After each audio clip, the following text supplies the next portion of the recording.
name's Joseph Toscano. I'm the Secretary of Public Interest for Corporate Interest. Welcome to our YouTube channel. Today I'd like to talk about the role of public parks and public open space in society. Look, you won't believe this, but we are actually 3 kilometres from the centre of Melbourne. This is a little spot in Richmond. That's Herring Island across the Birrarung, which is Birrarung, which is the Yarra River. That is a human-created island.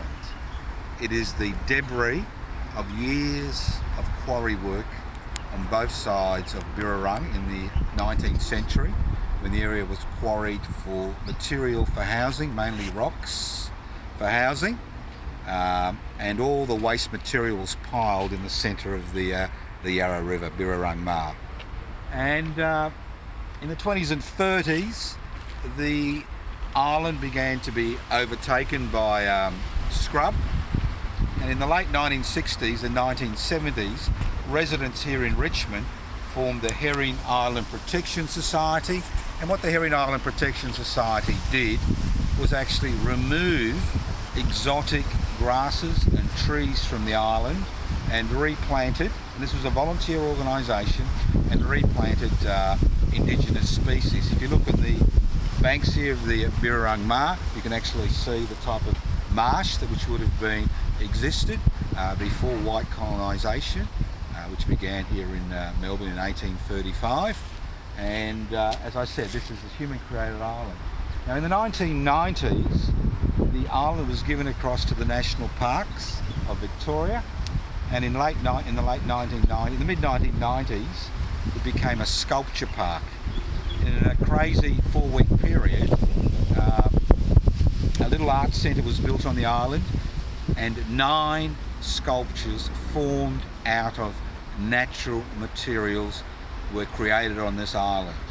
And my late wife Ellen Jose, a Torres Strait Island elder, was commissioned to do a work for Victoria's Indigenous people, and in conjunction with the Wurundjeri, who've got traditional ownership of this space, they came up with a sculpture or a monument which is called Birrarung, which means joining together, which honours the 5 branches of the Kulin Nation.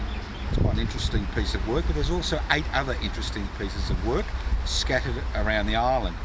Now, the island is only, unless you've got a canoe and you can get to the island, which it's opened all the time if you get to the island. If you haven't got a canoe, it's only opened on weekends, Labor Day, Easter Monday and Invasion Day to people. There's a little punt which goes across from here to the island. It costs $1 to get across. You bring your own food. There's nothing, you can't buy anything on the island. There's nothing to buy. You bring your own food, you bring your own drinks, and bring your family, bring the kids so they can run around, they can go wild. There's an occasional snake, you don't have to worry about that, just keep your eyes on the ground. All the plants there are indigenous plants. The Herring Island Protection Society continues to ensure that there are any noxious weeds, they're removed. It's a partnership between National Parks Victoria and local people. So this is just an example. This is only 3 kilometres from the CBD. It's an example of a living park. There's a little art centre there. We'll have exhibitions during January to April when it's open. The reason it's not open other times of the year is it can be very difficult to get the punt across because the area is very shallow, there's a lot of mud. As I said, this was actually plonked in the middle of the Yarra, and the Yarra was diverted round. Birrarung was diverted round the island. So it'd be a great day. It's a great way to spend a day. I've spent many days here. I've come to have a look at my wife's installation here, my late wife's installation, and it kind of refreshes you. Going into a natural environment, which is totally natural, although you're surrounded by roads and noise. There's very little noise on the island, and it makes your day. You don't have to go 100 kilometres or 200 kilometres or 400 kilometres. Not everybody's got a car. Not many national parks are not accessible to public transport. People don't want to travel hours. By the time you get there, you're too exhausted to enjoy it. This is something simple. You can catch a bus, you can walk down, you can catch a tram, you can walk from Burnley Station, it'll only be a half-hour walk, you bring your own food and drinks, you take your rubbish. So what's the importance of having open public space? Well, what we've seen in the last 50 years during the deregulation, privatisation, globalisation, corporatisation revolution, we have seen public spaces becoming private spaces. And we have seen parks across Australia, including the city of Melbourne, we have seen parks that have been privatised, and they've had buildings erected on them, and the local community has lost access to the park. And in many ways we've contributed to that disease. It is a disease, losing open public space, because you never get it back, because people aren't using public parks in the cities anymore. Children are basically living in environments where they're socially aware in terms of their interaction and connections with the social media. And apart from organised sport, it's unusual in many regards to see children playing in parks. But parks are not just for children, they're also for adults. It's a great way to relax during the day or a weekend, and in many regards it replenishes your body, because we are basically natural creatures. We are creatures that were created in this milieu. This is our home, the jungle, the grasslands, the mud, the water, for generations, thousands of generations. This is where we live. We interacted with nature, we were part of nature, we learnt about nature. And the strength of Aboriginal and Torres Strait Islander culture, which has spread over 60,000 years, over 2,000 generations, its strength lies in the fact that they had a symbiotic relationship with the natural environment and used the natural environment, not destroyed it, to enhance their lives and their way of life. But we seem to have forgotten that. We're living in a concrete jungle. Now what's even worse is when new estates are created around major cities and smaller cities, there is no allowance made for parks, let alone public schools, public halls, gathering places. You go to any little country town, there will be a public hall, because they understood the importance of people getting together, discussing local issues, local marriages, births, deaths, funerals, whatever. So we have a scarcity of public spaces in 2019, especially open public space, because we are forever fighting to protect these spaces. And it's important that we have these spaces. When a new estate is set up, it is important that land is set aside for a public school, that land is set aside for public health facilities, including public hospitals, that land is set aside maybe for a public hall or a public meeting space, that land be set aside for public space, not a developer given carte blanche to build whatever they like without the responsibility of providing open public space for people. This is a disease which is not just limited to grasslands and islands and parks, but also when you're an activist in a city or a town.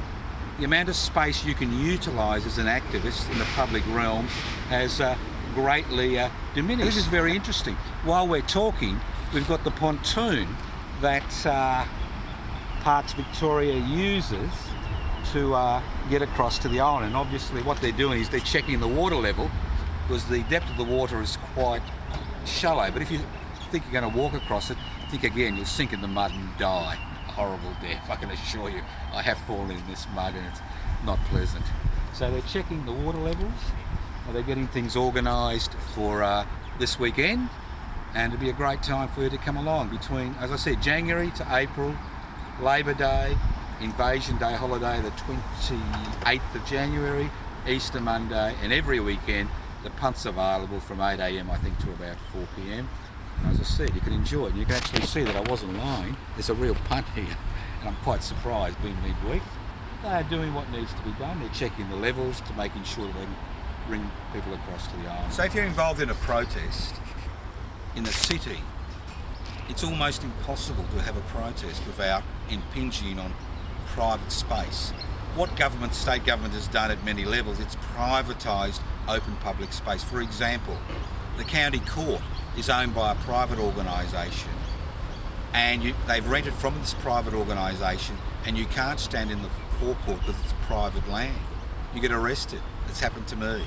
We've had struggles over that. Then you go to Southern Cross Station.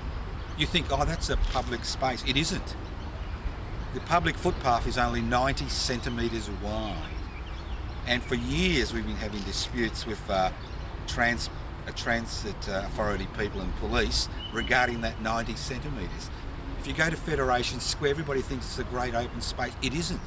Federation Square the ownership has been given to a private corporation which manages it on behalf of the state government.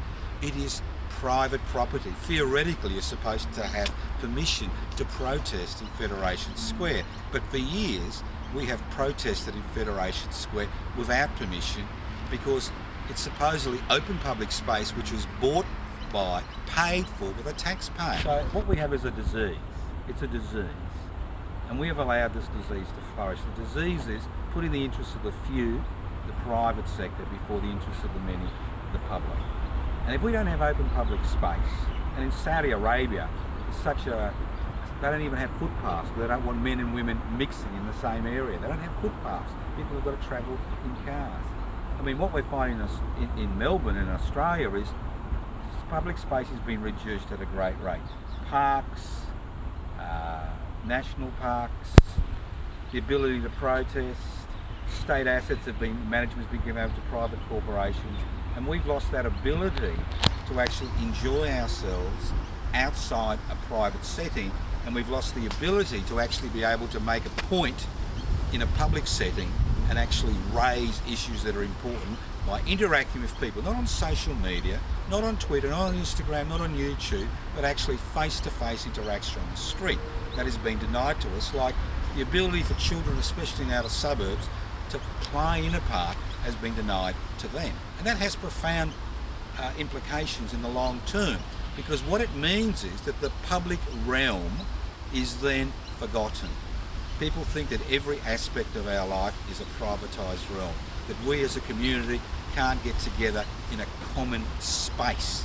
It reminds me of what happened when the Industrial Revolution occurred in Britain, where the common lands, which had been tilled by the peasants for generations, commons were closed and they were forced into the cities to be cheap labour. And to a large degree we have lost that ability to be able to gather as human beings in public spaces in order to replenish our energy, to enjoy our families, to enjoy our friends, to enjoy ourselves. So I encourage you to get involved in local disputes regarding public parks and public space. I encourage you to get involved at the very basis of the political chain, the local council level, because to a significant degree they are the ones that are privatising public space, they are the ones that are privatising public lands, and in all these new estates which have been set up by governments, it's important that we agitate to ensure there is significant public space to satisfy the needs for us as human beings, not as cogs in a machine which is there to create profits for somebody else, but as members of an inclusive community. All the best, utilise your public parks and get out there on the streets, reclaim the streets, make your point, tell people what you want. Don't be frightened of the authorities. At the end of the day, we are the opposition. There is no opposition except us who not only talk the talk, we walk the walk. So walk the walk, join us, become a member of public interest before corporate interests.